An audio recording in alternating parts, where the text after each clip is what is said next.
کبیرہ گناہ جن کو کہتے ہیں، یعنی ایسے گناہ کہ شریعت میں، اسلام میں، دین میں جن کے کرنے پر کسی خاص اور سخت وعید وارد ہوئی ہو قرآن و حدیث میں، اور اللہ تعالیٰ نے اس پر اپنی ناراضگی کا اظہار کیا ہو۔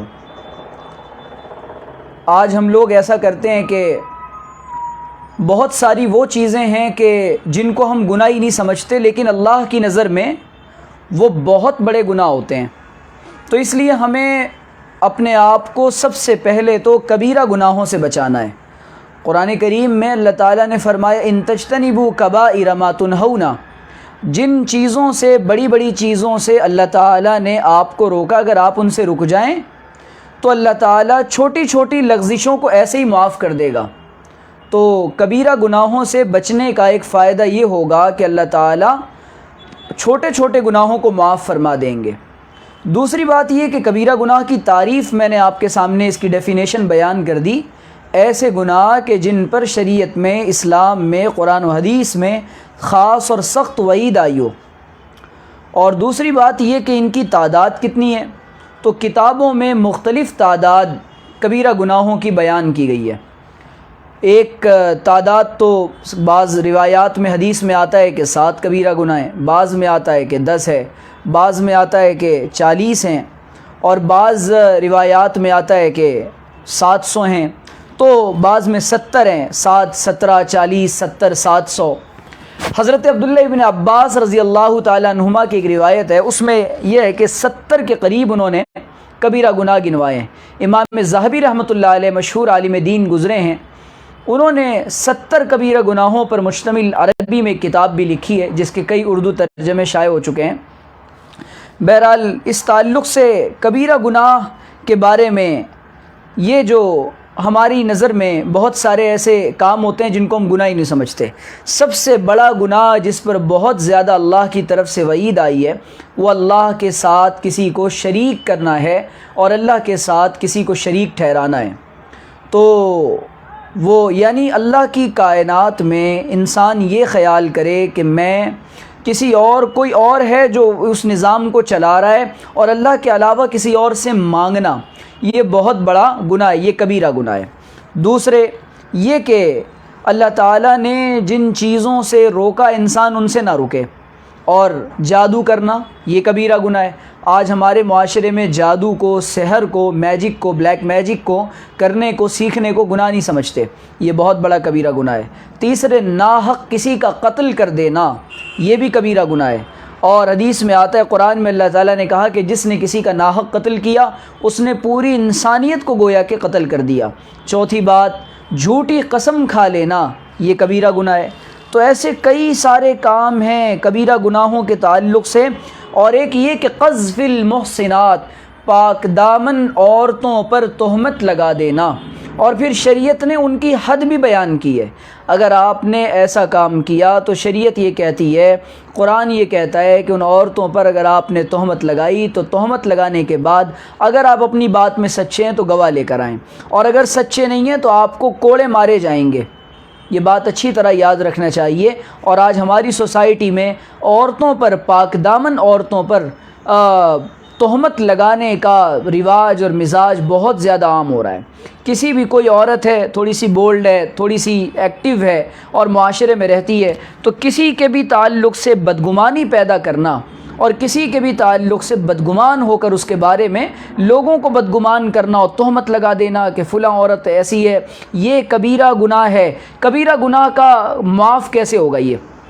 یہ سوال پیدا ہوتا ہے۔ جو گریٹر سنز ہیں یہ معاف کیسے ہوں گے؟ یہ معاف ایسے ہوں گے کہ اللہ سے سچے دل سے انسان توبہ کرے، کسی کا حق اس سے متعلق ہے، اس انسان سے معافی مانگے، تب تو جا کر یہ چیزیں معاف ہوں گی، ورنہ معاف نہیں ہوتی۔ سود کا لین دین، انٹرسٹ کا لین دین، اللہ کے رسول صلی اللہ علیہ وسلم نے فرمایا لعن اللہ علی کاتبہ و موکلہ و آکلہ، کھانے والے پر لعنت اور کھلانے والے پر لعنت، لکھنے والے پر لعنت، گواہ بننے والے پر لعنت، سود کے لین دین کرنے والوں پر لعنت۔ تو ان تمام پر لعنت ہے، یعنی سود اور انٹرسٹ کو پوری دنیا میں آج جو پروموٹ کیا گیا وہ اسلامی بیت المال کے نظام کے اگینسٹ میں کیا گیا۔ آج دنیا کی جو اکانومی ہے، جو معیشت ہے، جو گری ہوئی ہے اس میں، اور جو مسلمان اور جو معاشی نظام میں انسانیت پوری ہیومینٹی جو جکڑی ہوئی ہے، اور جو غربت کی اور افلاس کی صورتحال پوری دنیا میں ہے کہ لوگوں کے پاس کھانے کو نہیں، اس کی ایک بہت بڑی وجہ سود ہے، سودی لین دین کا خاتمہ۔ اور یہ لایا کون ہے؟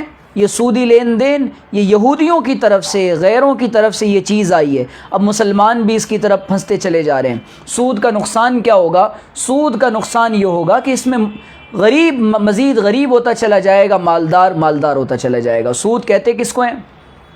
آپ نے کسی کو کوئی مال دیا، پھر شرط کے ساتھ اور کسی فکس ڈیٹ اور فکس ٹائم پر فکس پیسہ آپ نے طے کیا کہ اتنے پیسے آپ کو مجھے مزید اتنے پرسنٹ یا اتنی رقم زیادہ دینی پڑے گی۔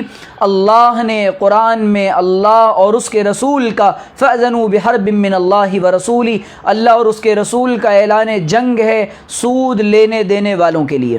تو یہ کبیرہ گناہ ہے، یہ بھی معاف نہیں ہوتا۔ اور میدان جنگ میں آپ گئے ہوں اور اللہ کی طرف سے اور اپنے امیر کی طرف سے، حکومت کی طرف سے اعلان ہوا ہو کہ آپ لڑیں باطل طاقتوں سے، اور اس کے بعد میدان جنگ میں گھماسان کی لڑائی چل رہی ہو، پیٹ پھیر کر آپ بھاگ جائیں، تو یہ کبیرہ گناہ ہے۔ یہ اللہ تعالیٰ بغیر توبہ کے معاف نہیں کریں گے، حکومت سے بھی معافی مانگنی پڑے گی۔ دوسری بات، یہ ایک اور والدین کی نافرمانی، عقوق الوالدین جس کو کہا کہ والدین کا نافرمان ہو جائے آدمی۔ قرآن و حدیث میں والدین کی فرما برداری پر بہت ساری آیتیں، بہت ساری حدیثیں ہیں، اور اسلام والدین کی فرما برداری کرنے کے لیے کہتا ہے۔ قرآن کہتا ہے کہ ان کے سامنے اف بھی نہ کرو، اگر کوئی بات کی ضرورت پیش ہے، وَاخْفِضْ لَهُمَا جَنَاحَ الذُّلِّ مِنَ الرَّحْمَةِ وَقُلْ رَبِّ ارْحَمْهُمَا كَمَا رَبَّيَانِي صَغِيرًا، کہ جب والدین سے بات کرنے کا موقع آئے ان کو اف بھی نہ کہنا ماں باپ کے سامنے، وَلَا تَقُلْ لَهُمَا اُفٍّ وَلَا تَنْهَرْهُمَا، ان کو جھڑکنا نہیں، اور دیکھو اما يَبْلُغَنَّ عِندَكَ الْكِبَرَ أَحَدُهُمَا أَوْ كِلَاهُمَا فَلَا تَقُلْ لَهُمَا اُفٍّ وَلَا تَنْهَرْهُمَا، دیکھو ان دونوں میں سے کوئی ایک، یعنی ماں باپ یا صرف ماں یا صرف باپ، دونوں جب بڑھاپے کی عمر کو پہنچ جائیں، عام طور پہ بڑھاپے میں والدین کو ضرورت ہوتی اولاد کی، ایسے موقع پر اولاد اگر نافرمانی کرے ماں باپ کی تو ماں باپ کے دل پر کیا گزرتی ہے؟ تو اللہ کو یہ سخت ناپسند ہے کہ انسان اپنے ماں باپ کی نافرمانی کرے۔ نافرمانی کہاں کر سکتا ہے؟ جب کہ وہ شریعت کے خلاف کوئی حکم دیں، سنت کے خلاف کوئی حکم دیں، دین کے خلاف کوئی حکم دیں، تب آپ یہ ان کی بات نہ مانیں، لیکن وہ بھی احسن طریقے سے، یہاں تک کہ ماں باپ اگر کافر اور فاسق بھی ہوں تب بھی ان کی نافرمانی کا حکم نہیں اور ان کی بات ٹالنا نہیں، بلکہ ان کو احسن انداز میں، ان کے ساتھ محبت بھرے انداز میں ان کو تبلیغ کرتے رہنا ہے اور ان کے ساتھ حسن سلوک جاری رکھنا ہے۔ اور یہ یتیم کا ناحق مال کھانا، اکل مال الیتیم، یتیم کا ناحق مال کھانا کبیرہ گناہ ہے۔ آپ کے ذمہ داری میں، آپ کی کفالت میں، آپ کی نگرانی میں کوئی یتیم ہے، اب آپ نے یہ کیا کہ اس کے ماں باپ والد کا انتقال ہو گیا، آپ چچا ہیں یا آپ ماموں ہیں یا آپ رشتہ دار ہیں، آپ کوئی بھی ہیں، یتیم وہ کہ بالغ ہونے سے پہلے جس کا باپ مر جائے، اب بچہ آپ کے پاس آ گیا، اب آپ نے یہ کیا کہ اس کا مال آپ کھا رہے ہیں، تو یہ اللہ تعالیٰ کو سخت ناپسند ہے۔ تو ہماری سوسائٹی میں یہ سود کا لینا دینا، جادو کا کرنا، والدین کی نافرمانی اور اللہ تعالیٰ کے ساتھ سود لینے دینے والا اور اللہ کے ساتھ کسی کو شریک کرنا، کسی مسلمان کو ناحق قتل کرنا اور اللہ کے راستے سے پیٹھ دکھا کر بھاگ جانا اور کسی یتیم کا مال ناحق کھانا، یہ تمام چیزیں ہمارے معاشرے میں گناہ نہیں سمجھی جاتی، یہ گناہ نہیں بلکہ بڑے گناہ ہیں۔